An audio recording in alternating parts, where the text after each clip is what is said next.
So welcome everyone. Thank you very much for joining us. It's a pleasure to have you here with us today as part of Open's Access series brought to you by Open Houston.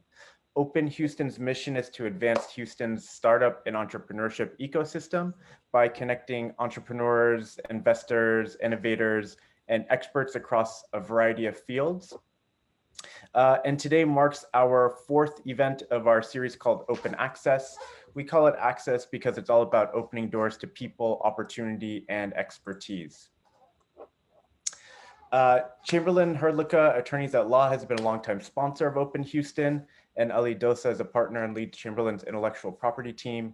He's an Open charter member and past president of Open, and this series is made possible through Chamberlain's sponsorship and contributions. For those of us joining us for the first time, as I was sharing before, this is our fourth series. Going back a little bit, we started with a gentleman named Jeff Kahn, who leads up a hedge fund that's focused in the electricity markets. And if we remember back in February, this is back when we had all of our wonderful electricity challenges.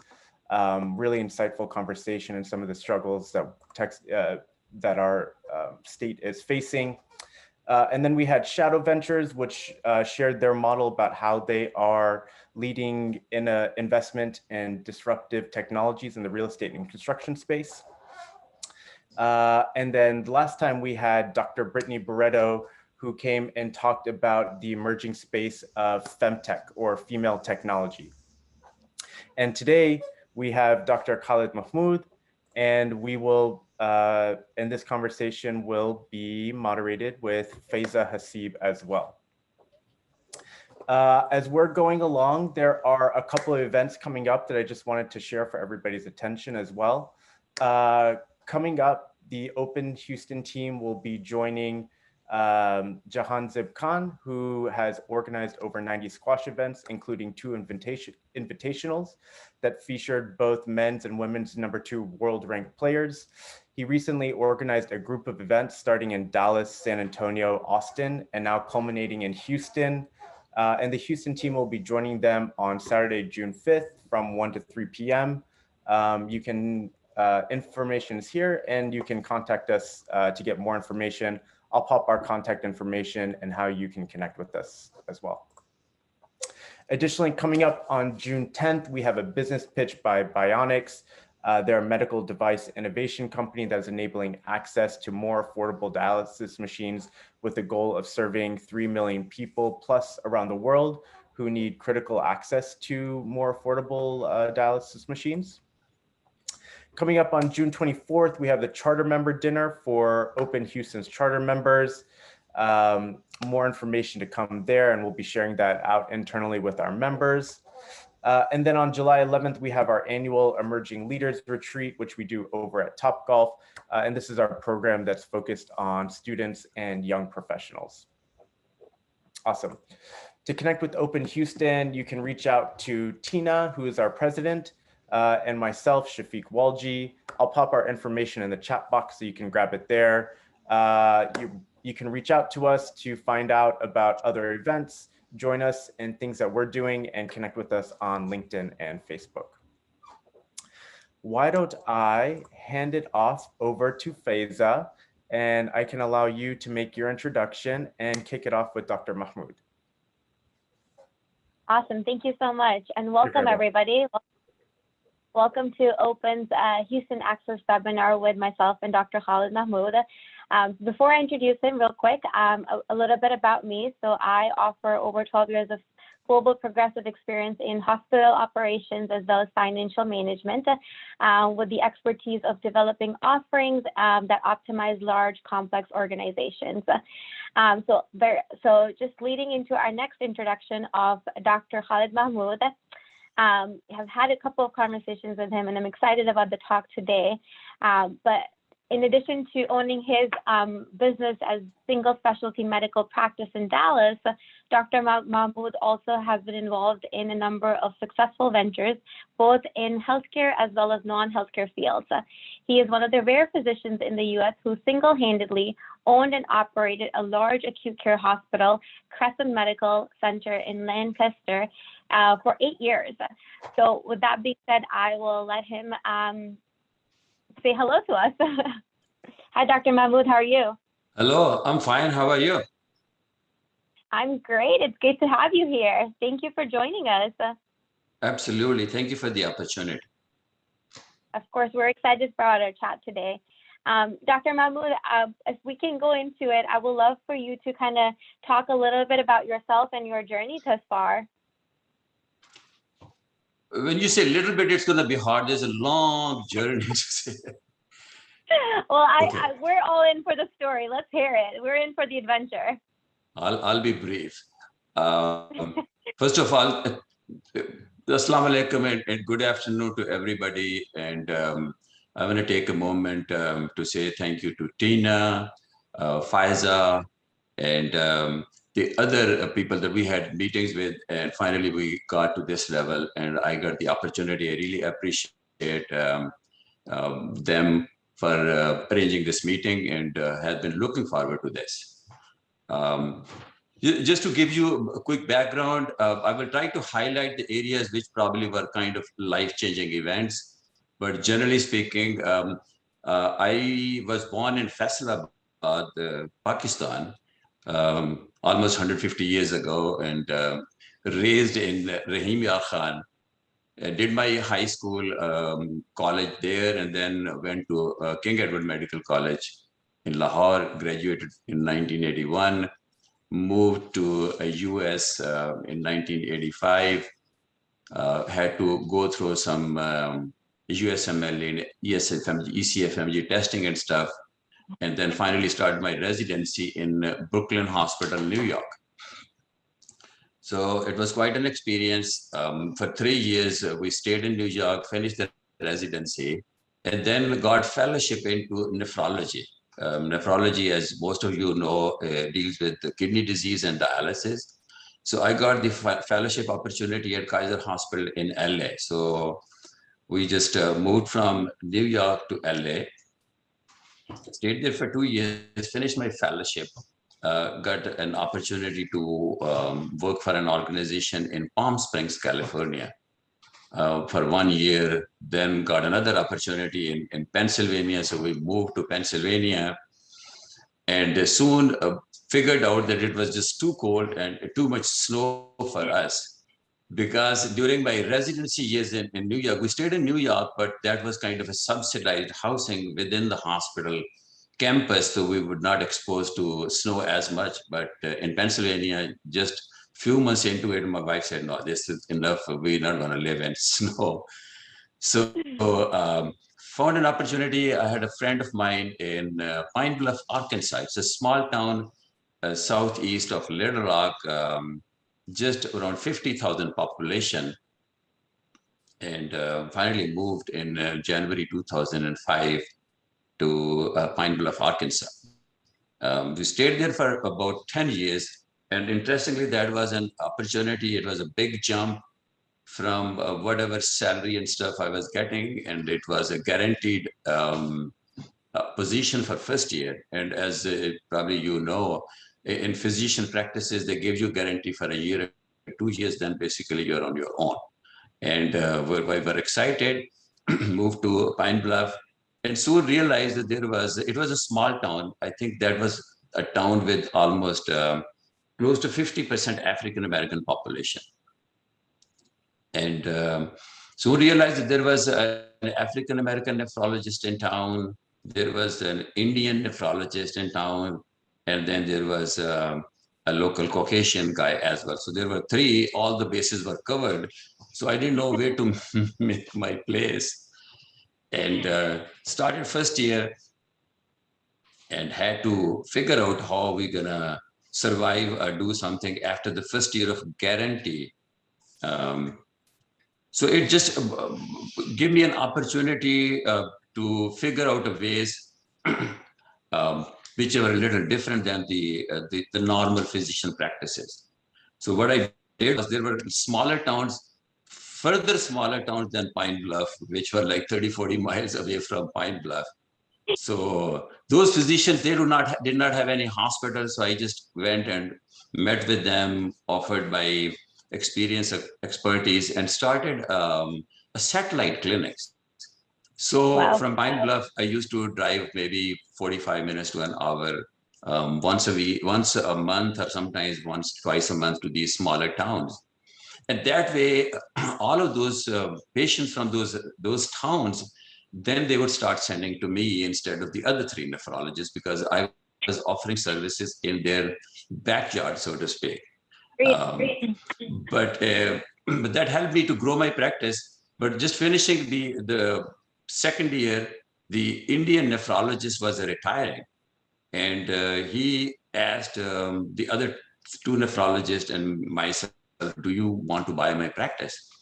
And we were like 10 physicians from Pakistan in that town, and everybody said, heck no, Khalid, are you crazy? Why are you going to pay somebody for practice in this small town?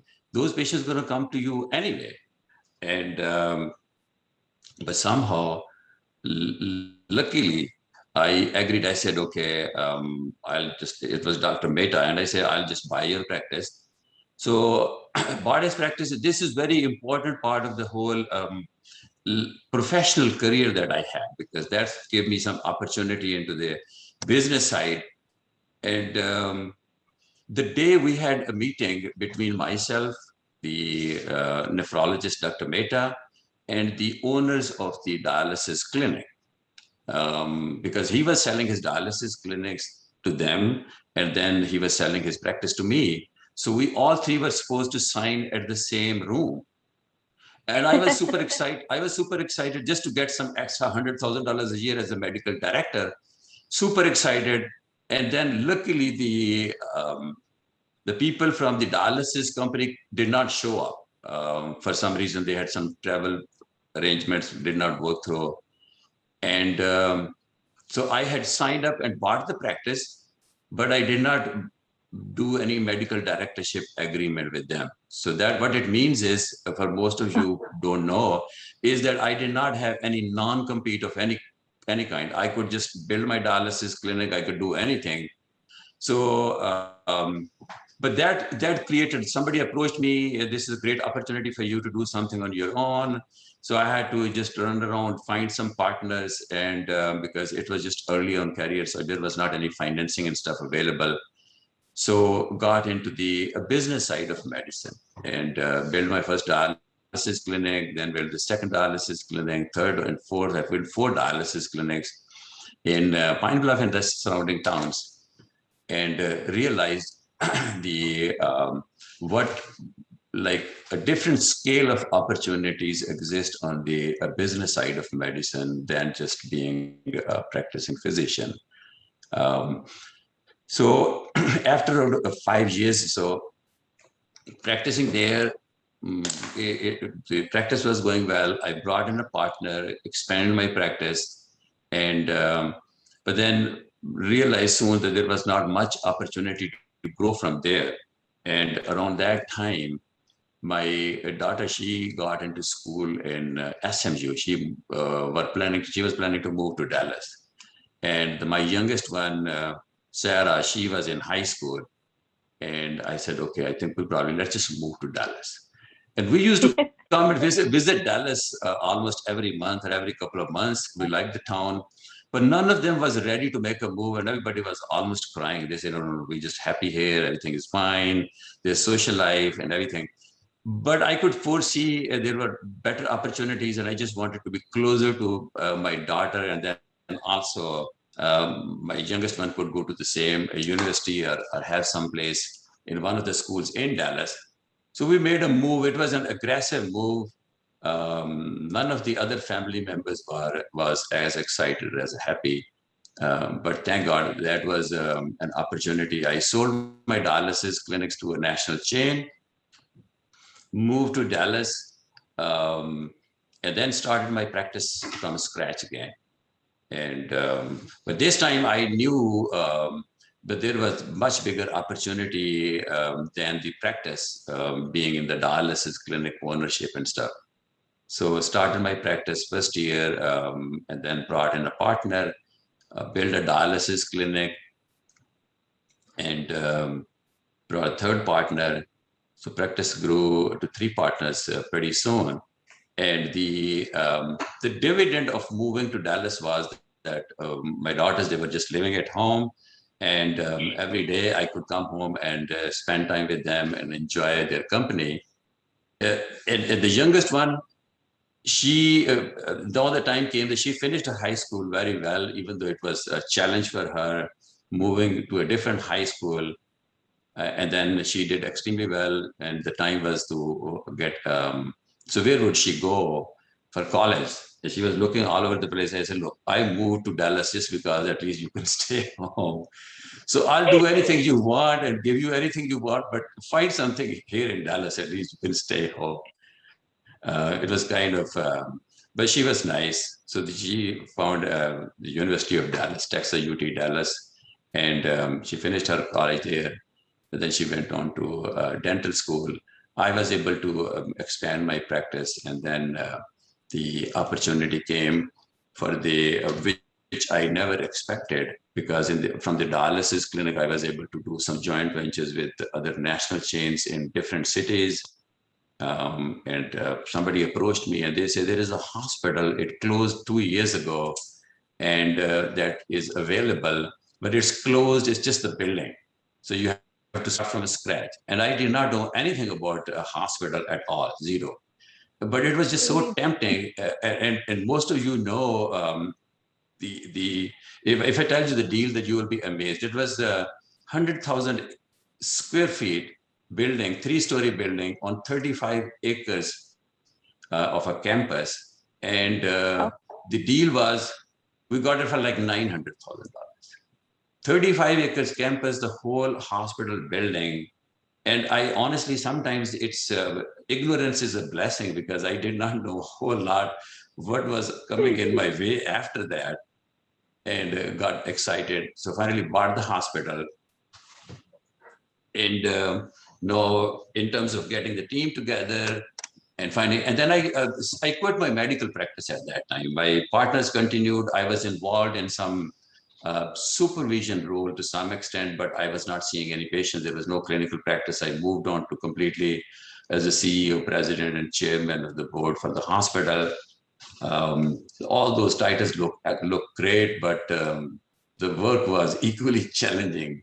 It took me about 3 years. And then I realized why the hell the building was so cheap, because nobody knew if the State Department is going to approve those plans, because this is an older facility. It may not qualify. And if it doesn't qualify, then the whole building and campus is like a zero value. You cannot do anything with that. But luckily, those were challenging times. We were able to get the local city officials, the local congressman, the senator, all those people involved, reached out to them. And then they all helped us to contact the state, and then give them there was tremendous need for the hospital. And so finally, we were able to staff and then equip, and then finally started the hospital in 2013. So about 2.5 years. But then the operation was again a challenge. I had to find the right team, and first of all, learn myself. And because I didn't know myself, I wanted to find the people who at least had the experience of finding the right administrator, the chief nursing officer, and all these different departments. There were 170 physicians on our staff when we were operational. And but the beauty was that some of you can imagine that in the hospital setting, always the physicians and the hospital administration is at odds. They're just always. The physicians are not happy with the administration. Administration has some issues with the physicians. So myself being a physician, it was much easier to talk to physicians and surgeons and relate with them and give them the comfort. And so I enjoyed that. It was very helpful. So financially, it was challenging. Operationally, it was challenging. But again, it was rewarding too. Because in that town and the surrounding communities, those patients had to drive. The ambulances would take those patients right on that road across from the hospital when it was closed to other hospitals 25, 30 miles away. And you can see during the time of emergency, every minute is just so important. So it was a comfort level. I was, the local community welcomed us. We were kind of ingrained into the community. We were involved in all their different departments, and the hospital, the city officials were always very helpful and cooperative. So it made our life much easier. So operated that hospital till 2018. And during this time, Faiza, I was commuting about an hour each way every day. 1 hour. I lived in the northern part of Dallas. People probably mostly know Frisco, and the hospital was in South Dallas, city of Lancaster. So, but it was because it was exciting, it was challenging and enjoyable. So I wouldn't mind. So I did it for about 8 years. So then a good friend of mine, he helped me during the tough times as well. And then finally, he said, okay, if you want, I can just take over. And I said, okay. So finally in 2018, I sold the hospital, and that gave me an opportunity to just take some time off, relax and enjoy, and spend time with my family. I have 5 kids. My son is in England. All my 4 daughters, all of them are married. My 4 daughters, they live in Frisco, only by 5 to 10 minutes away from our home. So we have 11 grandkids. We see them almost 2-3 times a week. And the best part then came is that my number 3 daughter, she wanted to do a daycare business. So we were able to get some building, start the daycare business. And the very first customers we had was our own grandkids. 4 of our grandkids go to the same daycare.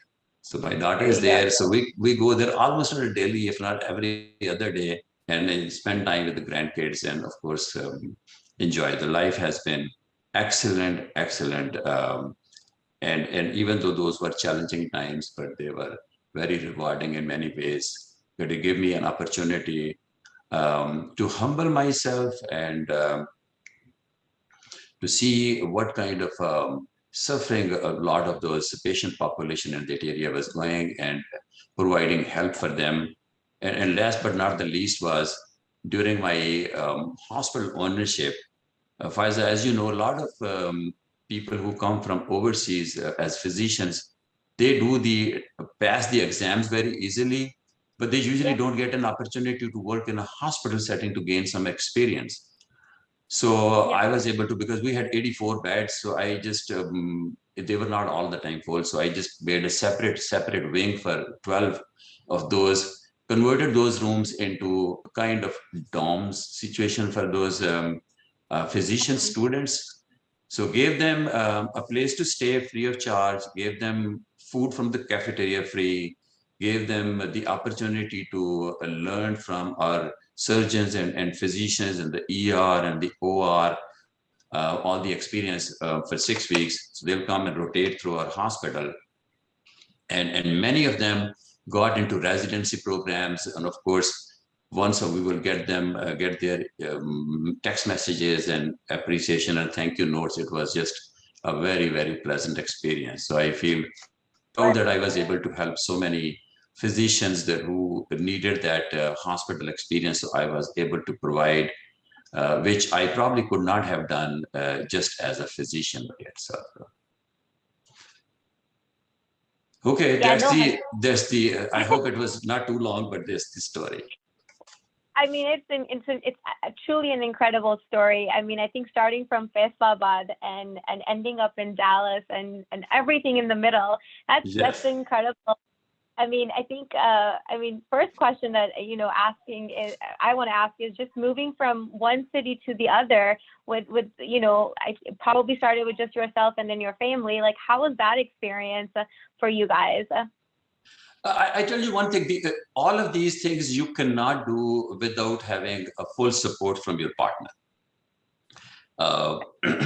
My wife, she has always been very helpful, supportive. Maybe initially, of course, a little reluctant, like most wives are probably. But then once we are on the same page, then she would be supportive and helpful. And I tell you all the time, just from one angle, you will always say for kids education and stuff, the schooling, they have to be the same school, and then moving from one school to the other is tough. My kids, they probably changed 5 schools by the time they finished high school. And alhamdulillah, thank God, they all did extremely well, and they were able to adapt to different set of friends and different schools. But moving from one city to the other, the good thing is every time we moved it was a better opportunity, more challenges, more exciting.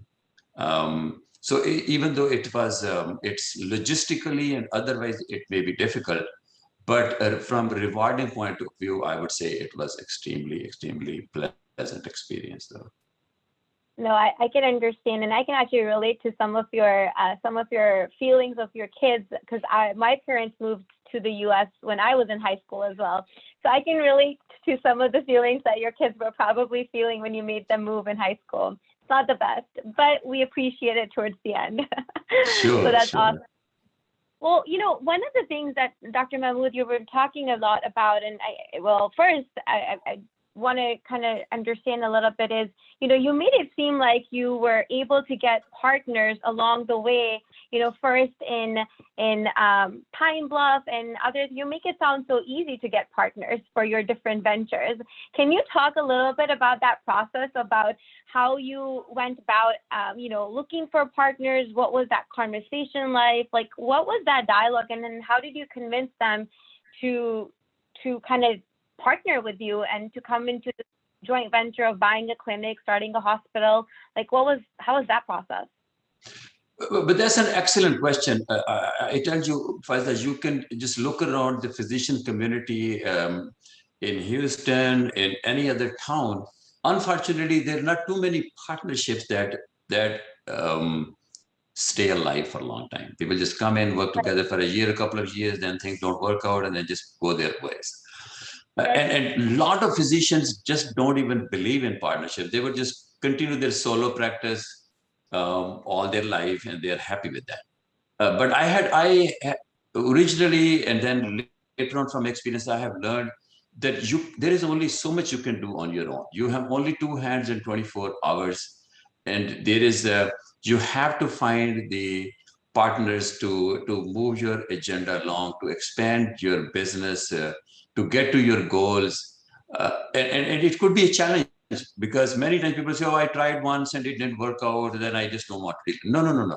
You have to understand that the partnership is a must go. It's not an option if you really want to expand and grow.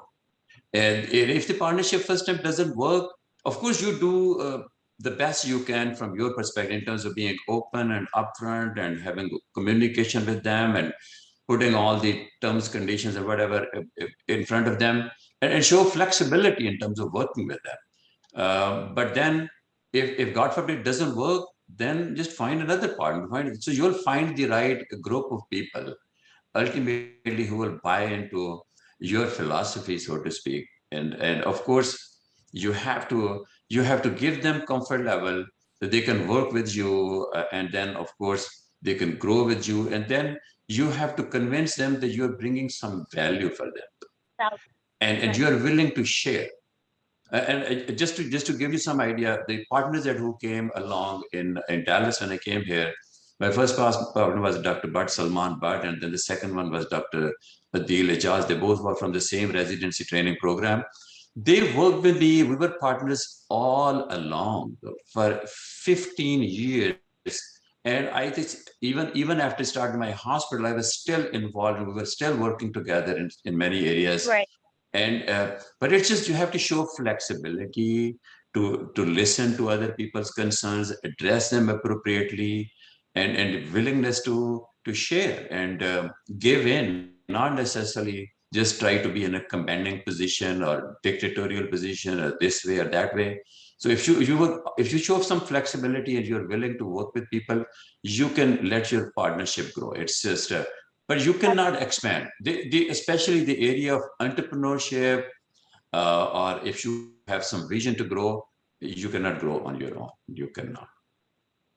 Right. No, that makes sense. I think that you have a great point, and I think where we are headed right now, those relationships are going to be key. So that's very, very cool. I think one of the other questions I want to ask is, it doesn't seem like it, but I am curious to know, do you believe that we need experience to start something like entrepreneur-wise? Do you need experience in that service line or experience at all? What if it was me graduating from high school tomorrow or college tomorrow and say, I want to start this, can I do it? And if I can, how do I do it? How do I go about it? Of course you can do it. There is no question. By the same token, if somebody has an experience, that would be helpful.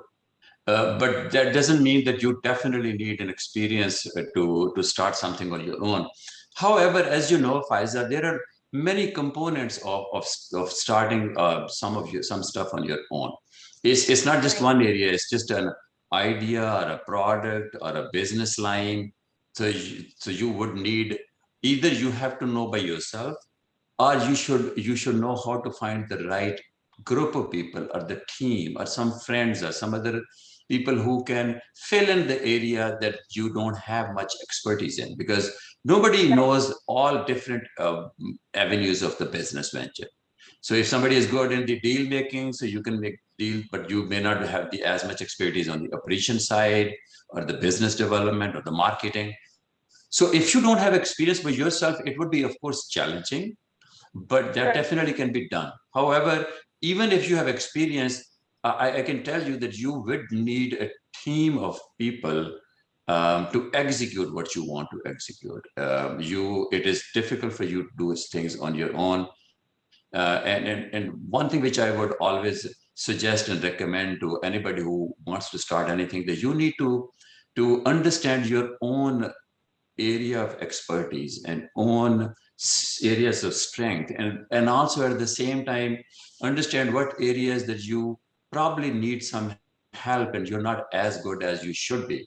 So you need to find either some good team members or some partners to fill in those gaps before you can make a real success story. Amazing.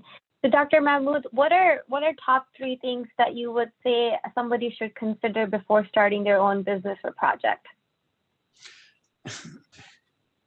I'm not sure. Okay, it's not easy to point 1, 2, 3, 4, 5. The fact is, generally things that everybody knows in this day and age. If you want to start some business, you have to do your due diligence, look at the financials or financial history of the business, and try to understand. One thing which is definitely, in fact, is the most important, is that you need to see if there is anything new or any value that you can add to that business, though. Whether it's a new product line, new service line, whether it's a new ideas of some business development and marketing you have in mind that you can grow that business. So you need to understand, because if there is a business you're buying just for the sake of business and you don't know what you can do with that, you may be okay or successful, but it would be hard to expand on that. So whenever you look for any business opportunity, more than the other required items, which financial due diligence and the legal due diligence and understanding the market and all those things, you need to ask a question to yourself, that what is it that I can do differently in this business? Whether it's the operations, business development, marketing, increasing efficiency, increasing products. So those are the things which definitely, in that case, if you feel like that you can add some service line and the business development, you can expand that. At that stage, even if you end up paying a little extra for that business than the market, you can easily make up pretty soon. So in addition to the regular due diligence, which you can Google and ask anytime, 1, 2, 3, 4 points, the most important thing from practical point of view is that you have to think through what is it that you can do different than the current owner or the owner that was just disposing the business of. That makes sense. That makes sense. And so, starting something new, and I'm sure with all of your vast experiences, you faced a lot of different challenges along the way. So what would you say was the biggest challenge or learning moment for you? And then how did you overcome that? I think the hospital venture was a huge challenge. And honestly, Faiza, now it just after you got into that, I remember talking to a few friends before or some other people that I knew in the hospital business. So they would say, "You have no idea, Khalid, what you're getting into. You cannot imagine." And I said, "What the hell? How difficult could it this be? That I have run these dialysis clinics and I can do this, and that, and blah." I was just kind of overconfident that I can do that. But once I got into this one, and the biggest challenge was to get the right team in place, though. As I stressed earlier, is that you have to have the right team if you want to achieve anything in any area or any industry that you want to. So getting the team together was the biggest challenge. So we had to go back and forth a few times, getting the right people and fill out those positions. And the biggest challenge, even bigger challenge, was because I did not really know those roles very well. So actually evaluating them before and after and holding them accountable and stuff, it was difficult. But then, of course, the second biggest challenge was the financial side of it. Was I could not even imagine. I did not know what I was getting into. Honestly, once the hospital was in operation, and for all of you who are listening, is that before we see the first patient, hospital had to have all those almost 125 employees in place, though, because you need the 24/7 operation for the emergency room, the operations, the lab, the inpatients, the nursing staff, the supervisors. So you have to have all that staff in place before you can see the first patient. And guess what? The patients start coming to the ER, and a lot of, unfortunately, that was kind of not a very well-to-do neighborhood. A lot of patients would come, they didn't have any insurance, so you don't get anything. You cannot refuse treatment, as you all know, in this ER as a hospital owner, you cannot refuse any. You have to treat them, and you cannot differentiate between who has insurance and who doesn't have insurance. So those were challenges. So initially having such a huge kind of loan and financial obligations and whatnot, and then not seeing the income coming in was difficult. And Faiza, I don't even want to think about those days. The payday every 2 weeks, I could hardly sleep in the morning because the payday was almost $400,000 to $500,000 every 2 weeks, and to make it, and every 2 weeks it's a challenge. So those were, that's what I said earlier. Those were kind of humbling times, though. And the worst part is, I had put all of my assets and everything as collateral. So everything was on the line. It's not that I could.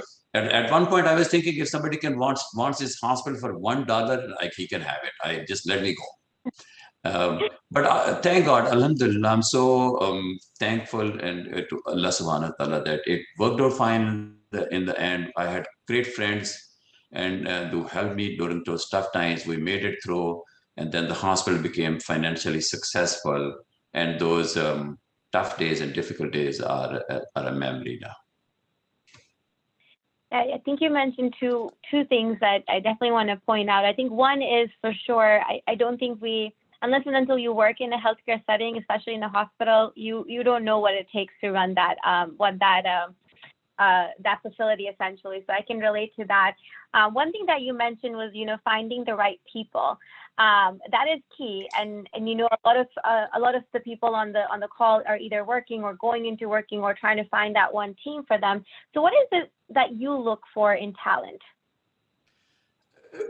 For me, the most important thing is that how the personality and the attitude of the person.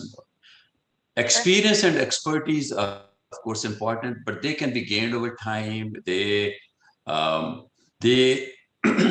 People can learn on the job. But if somebody is not able to work with people around them, that is just no. I cannot work with somebody who may have the best expertise and experience, but is difficult to work with. Regardless what kind of experience you have or expertise you have to show that you are a team player, you're willing to listen, you have to respect other people's opinion. So the most important thing for me is that somebody has to be able to work with you or work with the team. That's great. That's awesome. As an entrepreneur, as an entrepreneur. As an entrepreneur, okay, got it. So we actually did have a good question that kind of ties into our conversation that we're having around the hospitals. So one of the questions that came up was that roles an MD emerging leaders in healthcare focus on. I think I wasn't sure if you were going to bring that person on to ask that question. Yeah, I was going to say it'd be a great point to open it up to others. And Saqib, I think you had a nice question there about areas that people can focus on. You want to go ahead and ask your question, Dr. Mahmood? Well, I think as you're working out the mic, I think as Faiza was saying, the question was, what role can non-MD emerging leaders in healthcare focus on? For example, hospital administrators, department administrators, etc. I think all of those positions are, you can approach those with the right qualification and experience.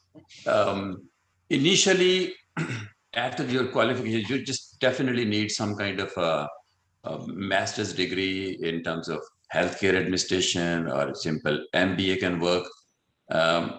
But then in terms of entry point, you have to be willing to work in whatever capacity you can enter the door.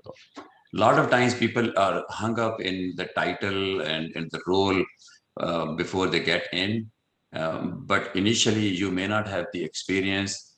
So you should be able to offer or take an offer if it's available for any starting or maybe so-called lower level position, and then make your way up.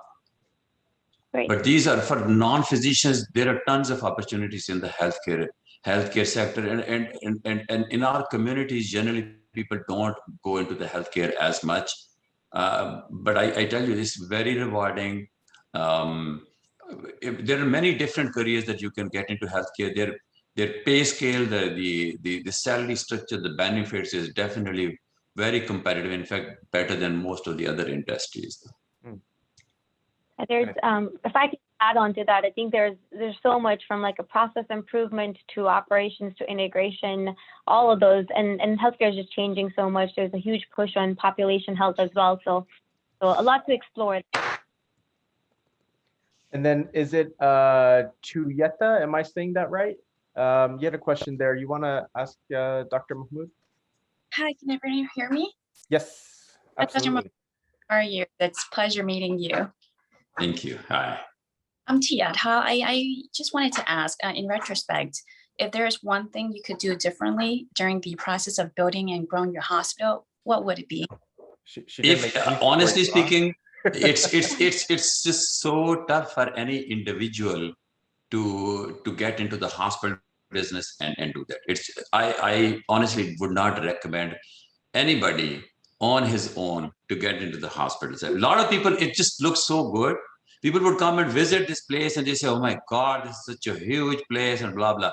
But it's just, it is hard work. Yeah, it is not just, it's financially very challenging though. If they say it's not for people with weak hearts though. It's because the waves are going to be just up and down so hard that your heart might start sinking pretty soon. But of course, if you ask if I have to do it over again, then I would definitely get a team of friends and some people who have experience and expertise in different areas, because now I know what are the most important departments and stuff. So you have to have a great finance guy, you have to have a great administrator with some experience, a great nursing supervisor, or this chief nursing. So you have to have a team. This is one area that I did. I just said, okay, I'll just go get the hospital, then find the team. No, it's not enough. You have to have a team. I laugh because this is exactly what, oh, I'm sorry, go ahead. No, I was just saying thank you. Thank you for the answers. Sure. I was smiling because you're absolutely correct, Dr. Mahmood. We, as a consultant, I do this. So I go to a lot of hospitals and we're helping them turn around their business. And we see this all the time. So it's a lot more challenging for sure. Yes. But it's rewarding as well.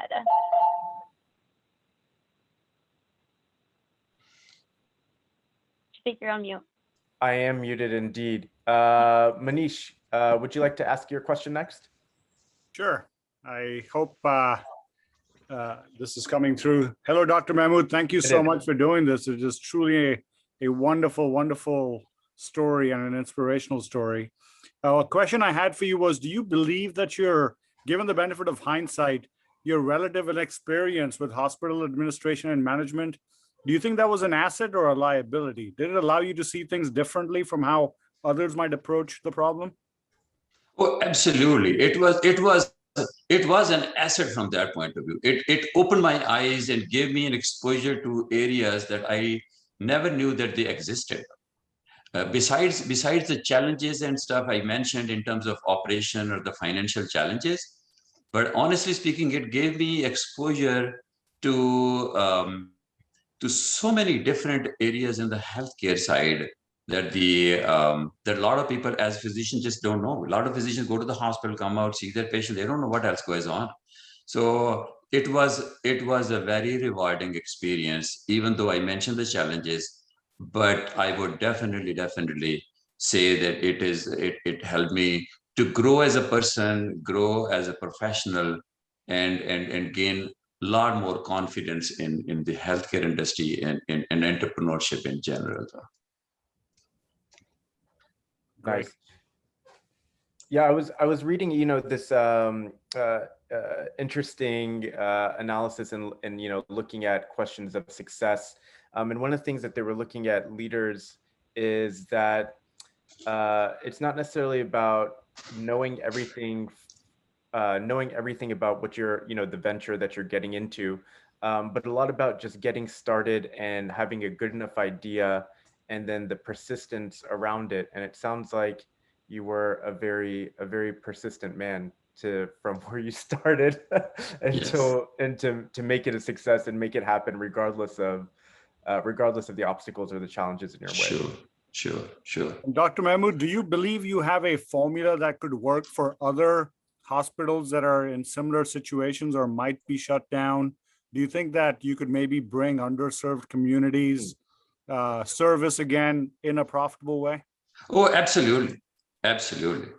Whether you really want to jump at that right now, I'm not sure, but I have the formula or some recipe that we can use. If you are interested, I'll be happy to talk and discuss on the sidelines.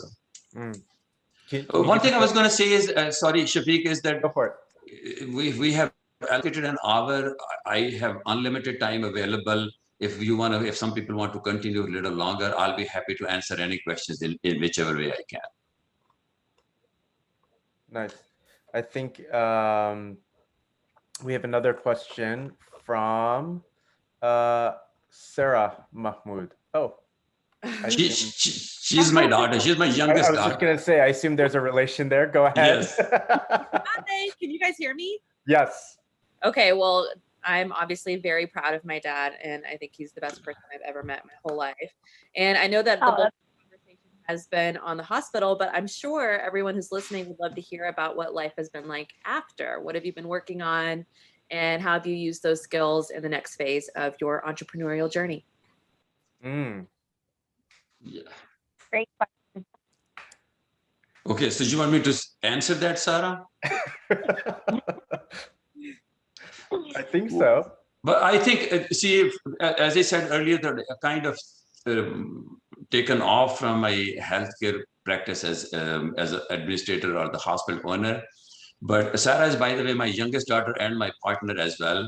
Nice. She offered that partnership to me because we did the dental clinics together. She is the most ambitious and always go-getter. She has done well on the dental clinic side. She believes in customer service. She believes in giving the best to them, and then also holding herself accountable and bringing accountability and fairness in the dental practices. She is wonderful with good bedside manners. Sarah, you want to say about your practice something? I was going to say, it sounds like we need to hear some tips about your success as well, Sarah. Yes. A really nice, cool dad. I think that's my number one. No, he and I are partners in my business, Brush 365. I guess it's our business, but yeah, our tagline and promise is to provide dentistry with integrity. And I have to say that watching my dad go through all the trials and tribulations of business ownership and scaling his respective businesses, one thing that stayed resolute throughout is his commitment to goodness and his commitment to being ethical and always doing the right thing. Always, always, always. Anytime I have any sort of moral dilemma and I reach out to him for his opinion or his advice, his perspective is always to do the right thing. He's a pious man and he believes in the good in people. And I think that's what's allowed him to pursue all of the things that he's done with so much blind faith, is because he's always seen the good in people. And so it's just been really great to have that as my, perspective as my mentor. And I wanted to instill that as like a core value in my business. So we are dentistry with integrity now and always. Nice. That's amazing. Awesome. I want to take 1 second to acknowledge, I think we have Iftikhar Ahmed from Boston. He's a close friend of mine. He was the founder of Open, as you mostly know. But thank you so much for joining, Iftikhar. It's a pleasure. It's a pleasure listening to your story some more. And it's a pleasure working with you in the groundbreaking stuff that we are working on. And yes, Open has been close to my heart. Myself and a few others founded it in 98, sorry. And I was the first treasurer, then president of Open for 3 years in Boston. For about a dozen years, my address was the Open address for both Boston, and once we became Open Global. The logo was signed by my son. He designed it. He was only 20 years old when he designed it. And I'm happy it's become a trademark and a symbol of recognition of Open. Got Open the 503 status, and so on and so forth. Thanks, Dr. Khalid. So before we leave, I was going to say one thing. Since I'm kind of back out of my retirement mode, and Ifti as a friend and as a partner as well, we are working on something. I think they'll be presenting on the Open Houston Forum soon about the new dialysis machine that we're working with, and that's in my area of expertise. It would be new peritoneal dialysis machine with much lower cost that would be available for the developing world and the people who cannot afford it. Unfortunately, 80% of the patients who need dialysis die because they cannot access that. It's so expensive. So this new machine will just present soon, and you will be amazed what a great job our team has done. And now we are planning to bring it to US, going through FDA approval and stuff. So you'll hear the whole story next time. That's amazing. I really look forward to it as well. Where's I'm just out of curiosity, give us a little tidbit in advance. Where's the manufacturing happening? So it's being manufactured right now in Lahore, Pakistan. Oh, wow. But the plan is that once we get the FDA approval, we will have the manufacturing facility in US in Oklahoma as well. Oh, that's amazing. Okay. And so then you've established manufacturing in Pakistan, and then you'll extend that over to the US in due time. Pakistan, Malaysia, and then finally also in US as well. Amazing, amazing. Okay. And then for the rest of the group, that's going to be happening on June 10th. You can reach out to us if you're not part of our mailing list. Then I was going to say here on the screen, you can reach out to Tina or myself, and we'll help you get on Open's mailing list. And that way you can stay tuned with some of our upcoming events, like Bionics' pitch coming up. So if I'm going to take 1 minute to share my last comments before I leave. I think a lot of people on this forum probably have more experience and expertise than I do, but I'm going to share what I have learned during my whole professional career and entrepreneurship is that People who want to enter into the entrepreneurship arena need to know that this is a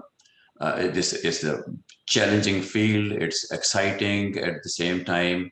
You need to come with an open mind and willing to give 110% of your time, mental energy, and all your efforts. There was a concern and question about life or work-life balance and stuff. That equation doesn't hold true in entrepreneurship. You just have to give all you have. And the other most important thing for any successful either a venture or anything that you want to do, you have to build relationships though. For if there is one thing that you can take away from today's discussion or talk is relationship, relationship, and relationship. And relationship, don't take it lightly. In this day and age, if you have 3,000 friends on the Facebook or you have like 2,500 contacts on the LinkedIn, that I don't consider that as a relationship. So those are just your contacts and friends.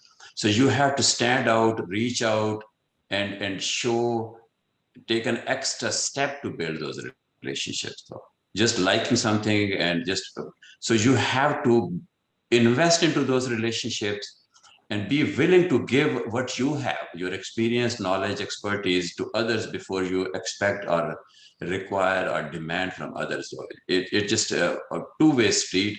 Whatever you have, and I can assure you, on anybody on this forum or anybody they know of, if anybody needs any help or anything that I have learned over time, if somebody wants to reach out, email, call, I'm always available. I'll be more than happy to share my experience, and I feel good that if I can share. And the last thing I was going to say is that most recent achievement that I did is that in 6 weeks I lost 20 pounds, and then I kicked the diabetes out of my life. I had diabetes for 30 years. No medications now. Blood sugar is extremely fine, no problem. A lot of physicians don't talk about that, but this weight loss can help a lot. And if anybody of their family members or anything need any help on that, I'll be happy to share my experience as well.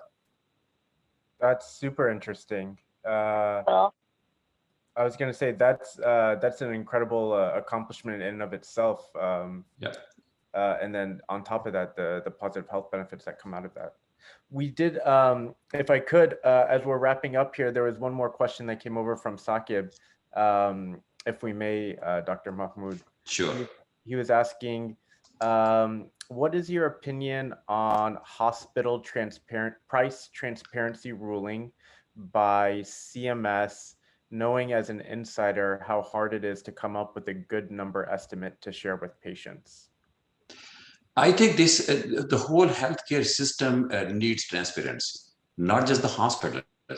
The more transparency is there, it would be fair. It would be in terms of competition for the patients, for their families, so they would know what they're getting into, all the procedures.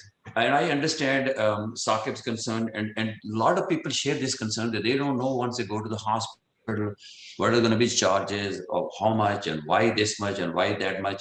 And every hospital has their own charge master and they do whatever they want to do. Absolutely. I think that it's a step in the right direction. There has to be more and more transparency in the healthcare, especially in the hospitals. But guess what? Unfortunately, the American Hospital Association is so powerful. They just try to put so many blocks and obstacles into this progress, but any little progress would be in the right direction though. That's a really good point. I know that's something that, a lot of people are trying to work on through the regulatory perspective as well. But like you said, there's a lot of influential voices that are sort of maintaining the status quo, so to speak. Dr. Mahmood, thank you so much for joining us today and sharing your thoughts and insights and your experience. Faiza as well, thank you so much for leading this for us and facilitating this. Really, really awesome. Thank you. Thank you so much. Once again, I appreciate this opportunity. Thank you. Absolutely. And we look forward to seeing you more, Dr. Mahmood. Absolutely. Anytime. Okay. Thank you so much, everyone. Again, the contacts are up here on the screen. If you'd like, feel free to shoot us an email. And then just as a reminder for some of the upcoming events that we have here, we have the squash event that's going to be hosted by Jahanzib Khan. And we're going to see some female pro players here in the Houston area. That's coming up on June 5th. Let's see, here we go. Again, June 10th, we'll have the business pitch competition on bionics. Join our mailing list and we will share that information out for that event. And then on June 24th, for our charter members, we'll be having our charter member dinner there. And the CEO, Ghazal Qureshi, will be talking about her education tech company, Upbrainery. And then, of course, the annual Emerging Leaders Retreat that's going to be focused on our students and young professionals. And that's going to be coming up on July 11th. Thank you again so much, everyone. I wish you a really great day and have a good one all.